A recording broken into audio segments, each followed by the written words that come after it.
अस्सलाम वालेकुम।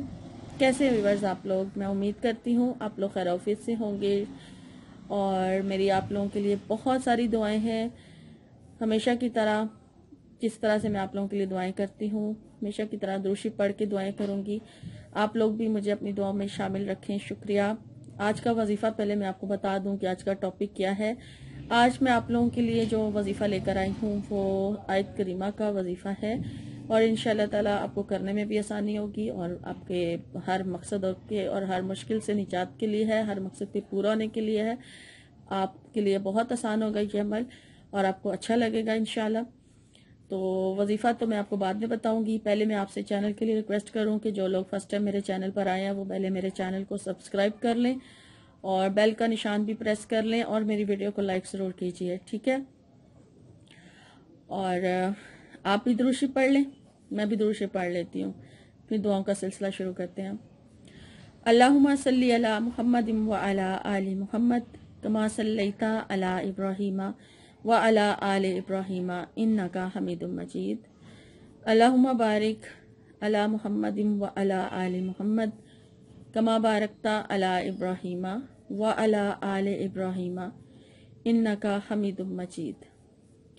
ए अल्लाह, मैं तुझसे अपने तमाम सब्सक्राइबर्स के लिए खसूसी दुआ करती हूँ कि मेरे तमाम सब्सक्राइबर्स और व्यूवर्स उनकी जो भी परेशानियाँ हैं तो उन्हें दूर फरमा, उनके मसले मसाइल से उनको निजात दिला, आमीन।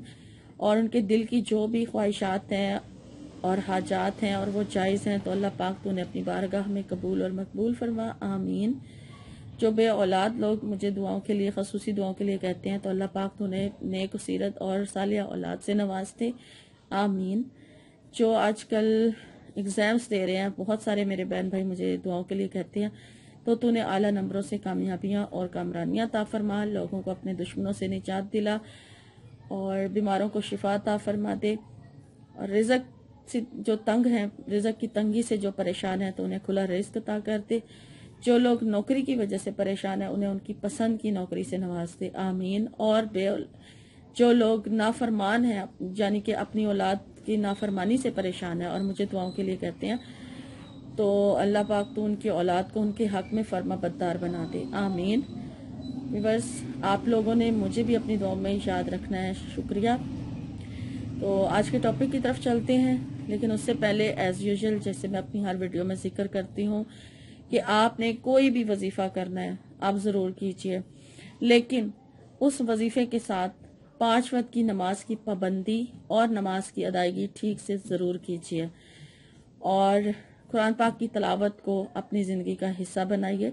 आज की हदीस में भी मैंने कुरान मजीद का ही जिक्र किया, तो कुरान पाक की तलावत जो है वो ज़रूर कीजिए। रोज़ाना आप कुरान पाक की तलावत ज़रूर करें और अस्तगफिरुल्लाह का कोई भी कलमा जो आपको आसान लगता है वो ज़रूर पढ़ें और कम अज़ कम 1000 मरतबा ज़रूर पढ़ें रोज़ाना। और रात को सोने से पहले एक तस्बीह इस्तग़फ़ार की ज़रूर करके सोएं, सबको माफ़ करके सोएं, अपने दिलों को साफ़ रखें। और इसके अलावा दुरूद शरीफ की कसरत कीजिए। चलते फिरते उठते बैठते हर वक्त आप अपनी ज़ुबान पर दुरूद शरीफ का विर्द रखें। इंशाअल्लाह ताला इन अमाल की बरकत से आपके बहुत सारे मसले मसाइल जो हैं वो हल हो जाएंगे, आजमाइशों से आप निकल जाएंगे, इस्तग़फ़ार की कसरत से आपके गुनाह झड़ जाएंगे। तो रिज़्क की तंगी से जो लोग परेशान हैं खुला रिज़्क आएगा उन पर। और जो भी मसले मसाइल हैं आप लोग जो मुझे कहते हैं कि हम बहुत परेशान हैं, प्लीज़ हमारे लिए दुआ कीजिए, तो वो इन अमाल को आप शुरू कर दीजिए। इंशाअल्लाह ताला इन अमाल की बरकत से ही आपके बहुत सारे मसले मसाइल जो हैं वो हल हो जाएंगे। और अब जो आज का ख़ास वजीफ़ा आप लोगों की खिदमत के में लेकर आई हूँ वो मैं अब आपको बता देती हूँ कि आपने क्या पढ़ना है। यानी ये तो मैं बता चुकी हूँ, लेकिन किस तरह से पढ़ना है वो बता देती हूँ। आपने इस अमल को, आयत करीमा को, हर नमाज के बाद यानी फ़र्ज नमाज के बाद जब आप फ़र्ज नमाज अदा करें उसके बाद आपने एक तस्बीह आयत करीमा की पढ़नी है, ठीक है। अब फजर की नमाज में फ़र्ज नमाज जो बाद में पढ़ी जाती है, नमाज ख़त्म हो जाती है, तो उसके बाद आप एक तस्बीह आयत करीमा की पढ़ेंगे। इसी तरह ज़ोहर में जब आप फ़र्ज नमाज अदा कर लें तो एक तस्बीह आप आयत करीमा की पढ़ेंगे। इसी तरह आपने 5 नमाजों के साथ ایک ایک تسبیح جو ہے وہ آپ نے آیت کریمہ کی پڑھ لینی ہے کسی بھی مشکل سے نجات کے لیے۔ آپ کو اپنے مقصد کا بہتر پتہ ہے کہ آپ کس مقصد کے لیے اس کو پڑھنے جا رہے ہیں، لیکن آپ کے خاص مقصد کے ساتھ ساتھ اور بھی بہت سارے مسئلے مسائل اس عمل کی برکت سے حل ہو جائیں گے، یا آپ کا کوئی اور بھی مقصد ہوا تو وہ بھی آپ ذہن میں رکھیں یا دعا میں شامل کر لیں۔ انشاءاللہ تعالی اس عمل کی برکت سے آپ کے بہت سارے مقصد جو ہیں اگر وہ جائز ہیں تو حل ہو جائیں گے، پورے ہو جائیں گے۔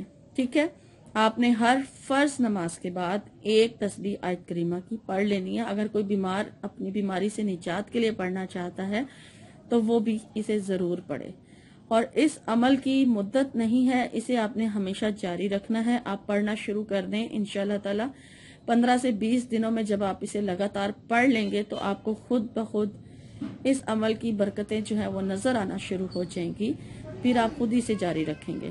ٹھیک ہے، یہ تھی آج کی ویڈیو، آج کا وظیفہ۔ میں امید کرتی ہوں کہ آج کی ویڈیو آپ کو اچھی لگی ہوگی اور آپ اس وظیفے کو ضرور کریں گے۔ انشاءاللہ تعالی میری نئی ویڈیو میں آپ سے ملاقات ہوگی، تب تک کے لیے آپ اپنا بہت سارا خیال رکھیے گا۔ فی امان اللہ۔